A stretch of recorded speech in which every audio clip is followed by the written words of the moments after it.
The CIA has reportedly prepared a Plan B for Syria in case the ceasefire collapses. It emerged as delegates prepare to resume the UN-backed peace talks in Geneva. Well, let's bring in our Washington correspondent, Gaine Chichikan, for more on this. Gaine, what is the Plan B?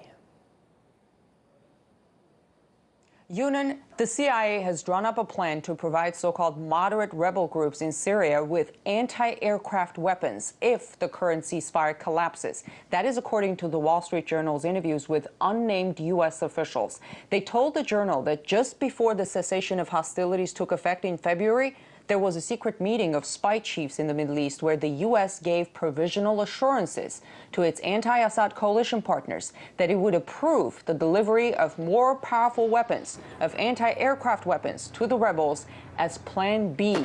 Plan A being, of course, getting a political process on track. That is what's happening in Geneva this week. This Wall Street Journal article comes out just before the UN-brokered talks resume.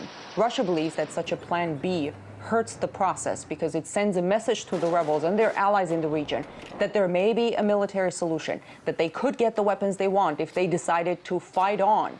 Those really pushing for arming the rebels against Assad have been Saudi Arabia and Turkey. Over the years, they have funneled weapons into Syria, and because of the fluid lines between the so-called moderate rebels and extremists, many of the weapons ended up in the hands of terrorists like ISIL and al-Nusra.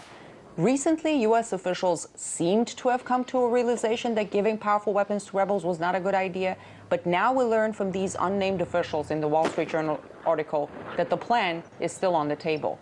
One senior official was quoted as saying the agreement between the anti-Assad coalition members is to, quote, up the ante if needed. In the meantime, the U.S. stresses its main objective in the political process.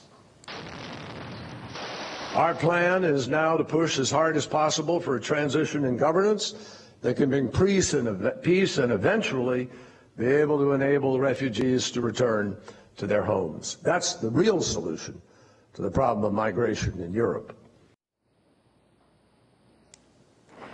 What role Assad will play in the transition process agreed on in Geneva is yet to be decided. Right now, Washington is working to put as much pressure as it can on the Assad government.